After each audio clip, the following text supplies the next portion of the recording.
میں نے بجائے معذرت خانہ رویہ اڈاپٹ کرنے کے پورے پیشن کے ساتھ، پورے جذبے کے ساتھ، پورے کانفیڈنس کے ساتھ اپنی بات لوگوں تک پہنچائی ہے۔ اس کے بغیر لوگ سیریس نہیں لیتے بات کو۔ یہ من کر کے دنیا میں چینج نہیں آئے گی سر، چینج آئے گی نہ، بالکل یہ کہیں نہیں لکھا ہوا، لا ریفرنس پیش کر، یہ نہ سے چینج آتی ہے۔ یہ ویسے ایک جز ہے، ویسے تو پورا شعر ہے کہ نہ میں وابی نہ میں بابی، میں ہوں مسلم علمی کتابی، اور اس کا جو فائنل ورژن ہے وہ ہے کہ مرنے سے پہلے اے مسلمان کر لے اس پہ غور، کتابوں کا خدا اور ہے بابوں کا خدا اور۔ جس کا تعارف کتابوں سے ہوتا ہے نا وہ اللہ اور ہے، اور جو بابے جس کا تعارف کرواتے ہیں وہ اپنے ذوم میں تو اسی اللہ کا کروا رہے ہیں، لیکن وہ تعارف اللہ کا نہیں ہے۔ تو چونکہ میں پورے کانفیڈنس سے بات کرتا ہوں تو بعض اوقات لوگ یہ بھی سمجھتے ہیں یہ تکبر میں کر رہا ہے، نہیں تکبر نہیں، یہ میرے ایمان کا تقاضا ہے۔ میں ذرا سا بھی کانفیڈنس لوز کر جاؤں تو اس کا مطلب ہے میرا قرآن و سنت پہ ایمان ہی نہیں ہے۔ یعنی جس طرح آپ کا یہ ایمان ہے نا کہ 2 + 2 4 ہوتے ہیں، زمین و آسمان کے سارے بزرگ فرشتے، یہ بالفرض میں کہہ رہا ہوں، جنات، قبر سے نکل کر مردے بھی آپ کو یہ منوانے کی کوشش کریں کہ 2 + 2 5 ہوتے ہیں، آپ مان لیں گے؟ اس سے اگلی بات، کوئی چاند کے 2 ٹکڑے کر دے، سورج کے 4 ٹکڑے کر دے، آسمان کو زمین پہ لے آئے، زمین کو آسمان پہ لے جائے، یہ بالفرض، اور کہے کہ یہ دلیل ہے کہ 2 + 2 5 ہوتے ہیں، آپ مانیں گے؟ تو آپ کی شعبدہ بازیاں جو صرف خوابوں میں، کتابوں میں آپ کے بابوں نے لکھی، جو حقیقت میں ایگزسٹ نہیں کرتی، ان شعبدہ بازیوں کے اگینسٹ آپ تو 2 + 2 کو 5 ماننے کے لیے تیار نہیں، تو میں قرآن و سنت کو غلط ماننے کے لیے کیسے تیار ہو جاؤں؟ میں کہتا ہوں جن بابوں کے اوپر آپ کا ناز ہے نا، یہ قبر سے نکل کے ڈائریکٹ میرے ساتھ بات بھی کریں نا، اور کہیں کہ دین وہ نہیں جو قرآن و سنت میں لکھا ہوا ہے، اور وہ ہے جو ہم نے نسل در نسل شفٹ کیا ہے، تو 2 منٹ میں بزرگ غائب کر دوں گا آپ کا۔ میں پڑھوں گا لا حول ولا قوت الا باللہ، شیطان ہوگا چیخ مار کے ادھر سے چلا جائے گا، کوئی قبر سے باہر نکل نہیں سکتا۔ یہ اللہ کا فتویٰ ہے سورہ یاسین میں اور سورۃ الواقعہ میں کہ جو مر گیا نا وہ واپس نہیں آ سکتا۔ حضرت عیسیٰ علیہ السلام بھی جو مردہ زندہ کرتے ہیں وہ دنیا میں واپس نہیں آتا تھا، وہ وقتی طور پر صرف ان کے نبی ہونے کی گواہی دیتا تھا، اور یہ صرف یہ حضرت عیسیٰ کا ہی معجزہ ہے، چلتا پھرتا نہیں تھا، بس مردہ وہ ہوتا پھر واپس دوبارہ جائے، مردہ نہیں واپس آ سکتا دنیا میں، ناٹ ایٹ آل۔ کہانیوں میں آپ جتنے مرضی واپس لاتے رہے، وہ ہندوؤں کے پاس بھی بڑی کہانیاں اس طرح کی موجود ہیں۔ تو چونکہ میں پورے پیشن کے ساتھ بات کرتا ہوں نا، تو اس کے اگینسٹ انہوں نے پتہ کیا گالی ڈیوائز کی ہے، گستاخ ہے، بے ادب ہے، بات کرنے کی تمیز نہیں ہے۔ واللہ اگر میں قرآن و سنت سے آپ کو حوالے دینا شروع کروں نا اور میں آپ کو بتاؤں نا، تو آپ بڑی بڑی ہستیوں پہ گستاخی کا فتویٰ لگا دیں گے۔ چلے میں آپ کو حصول برکت کے لیے ایک بات بتا دیتا ہوں۔ صحیح بخاری میں کم از کم 4 جگہ پہ سیدنا ابو بکر کا خطبہ آیا ہے نبی علیہ السلام کی میت کے اوپر۔ حدیث کے الفاظ ہیں کہ سیدنا ابو بکر آئے، حجرہ عائشہ میں داخل ہوئے، سلام اللہ علیہا، نبی علیہ السلام کی مبارک چادر آپ کے مبارک چہرے سے ہٹا کر ماتھے پہ بوسہ دیا اور کہا اللہ کے نبی آپ پر اللہ 2 موتیں جمع نہیں کرے گا، ایک موت آپ کو آنی تھی وہ آ گئی، اب آخرت کی ہمیشہ کی زندگی ہے یا نہیں۔ باہر آ کر خطبہ دینے لگے تو دیکھا سیدنا عمر نے تلوار اٹھائی ہے، اور وہ کہہ رہے ہیں کہ جو کہے گا نبی علیہ السلام مر گئے ہیں میں اسے قتل کر دوں گا۔ تو اسی کا جواب اصل میں سیدنا ابو بکر نے دیا، کیونکہ حضرت ابو عمر سمجھتے تھے کہ رومن اور پرشین امپائر کے گرنے کی پروفیسیز نبی علیہ السلام نے کی ہیں، تو ابھی تو وہ گری نہیں ہے، آپ جا ہی نہیں سکتے۔ تو جس طرح موسیٰ علیہ السلام 40 دن کے لیے کوہ طور پہ چلے گئے تھے، نبی علیہ السلام بھی وقتی طور پہ گئے ہیں، ڈورمنٹ کنڈیشن میں واپس آ جائیں گے پھر۔ تو اس کی نفی کی کہ 2 موتیں نہیں ہوں گی، اب آپ کو چونکہ موت آ چکی ہے، اب واپس نہیں آپ دنیا میں آئیں گے، اب آخرت کی زندگی ہے۔ اور حمد و صلات کے بعد سیدنا ابو بکر نے پہلا جو جملہ بولا پورے کانفیڈنس، پورے پیشن کے ساتھ، وہ پاکستان کے قانون 295C کی جو یہ ایکسپلینیشن مانتے ہیں مولوی، اس میں تو وہ گستاخانہ بنتا تھا، میرے نزدیک نہیں، ان کے نزدیک۔ اور ہم نے سوشل ایکسپیریمنٹ کیا ہے لوگوں سے پوچھ کے کہ اگر کوئی شخص اس طرح کہے تو لوگوں نے بہت بڑا گستاخ ہے جس نے یہ کہا ہے، تو بعد میں بتایا سیدنا ابو بکر ہے۔ کیا کہا؟ الا آگاہ ہو جاؤ، من کان یعبد محمدن فإن محمدن قد مات، جو کوئی بھی تم میں سے محمد کی عبادت کرتا ہے یا کرے گا، وہ جان لے کہ محمد مر چکے ہیں، وصال نہیں فرما چکے، مر چکے، مات۔ اور پھر آپ رضی اللہ تعالیٰ عنہ نے ساتھ ہی فرمایا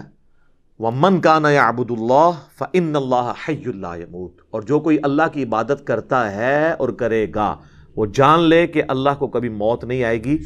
وہ ہمیشہ زندہ رہے گا۔ اب میرا سوال ہے کہ صحابہ میں کون نبی الاسلام کی عبادت کرتا تھا؟ تو یہ فرضی جملہ کیوں بولا؟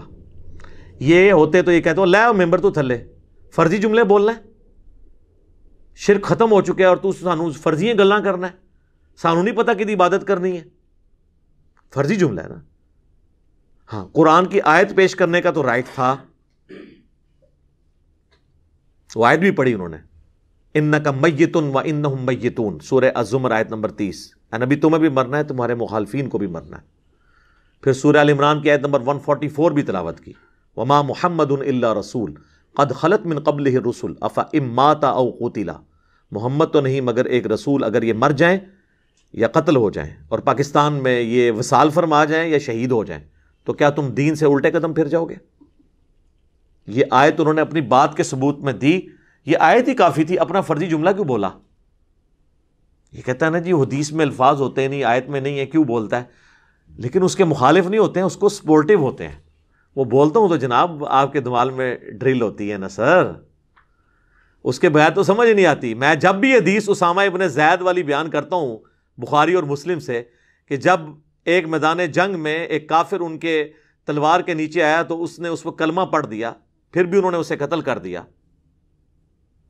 اور بعد میں دل میں قلق آیا کہ مجھ سے غلطی ہوئی ہے، نبی الاسلام کو خود ہی جا کے بتا دیا کہ یا رسول اللہ اس نے کلمہ پڑھا تھا۔ آپ نے فرمایا اسامہ کیا تو نے اس کو کلمے کے بعد بھی قتل کر دیا؟ کہ یا رسول اللہ اس لیے کہ وہ ڈر کے کلمہ پڑھ رہا تھا۔ آپ نے فرمایا کیا تو نے اس کا دل چیر لیا تھا؟ اسامہ تو کیا کرے گا جب وہ قیامت والے دن کلمہ پڑھتا ہوا اللہ کے حضور تیرے خلاف مقدمہ قائم کر دے گا؟ اسامہ تو کیا کرے گا؟ اسامہ تو کیا کرے گا؟ آپ یہ جملہ ریپیٹ کرتے رہے، حتیٰ کہ حضرت اسامہ کہتے ہیں میرے دل میں خواہش ہوئی آج سے پہلے میں کافر ہوتا، آج کلمہ پڑھ کے مسلمان ہوتا اور میرا یہ گناہ تو کم از کم دھل جاتا۔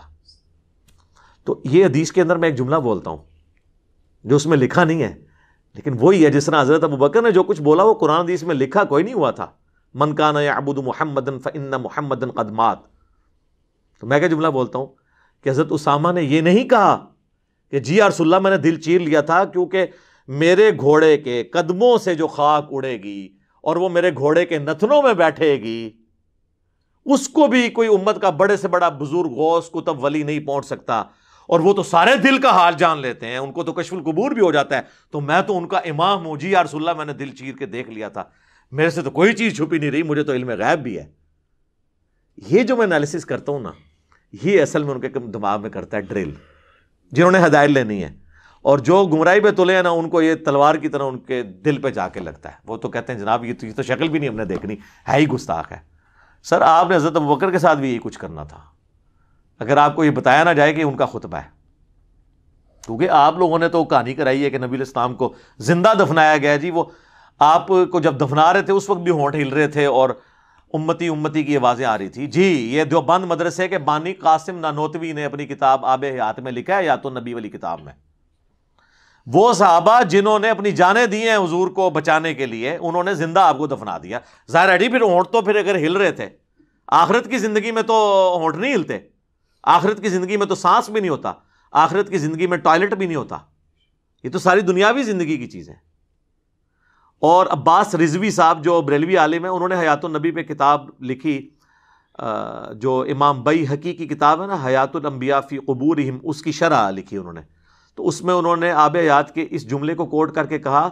کہ تم لوگ جو ہے نا وہ اس کو قاسم نوتوی کو کچھ نہیں کہتے ہیں، ہمارا کم از کم یہ والا عقیدہ نہیں جو دیوبندیوں کا ہے، ہم کہتے ہیں کہ حضور فوت ہو گئے ہیں۔ تو انہوں نے حیات النبی پہ ان کو بھی ٹانٹ کیا ہے کہ ان کا جو حیات النبی ہے ہم سے بھی زیادہ غلو پہ مبنی ہے، یہ خالی میں نے نہیں گرفت کی ہے۔ تو علمی طریقے سے معاملات کو لے کے چلیں، اور یہ قرآن نے ہمیں سکھایا ہے، تعالوا الی کلمۃ سواء بیننا و بینکم، یہود و نصارہ کے ساتھ بھی آپ کامن ٹرم کے اوپر اکٹھے ہو سکتے ہیں۔ سورہ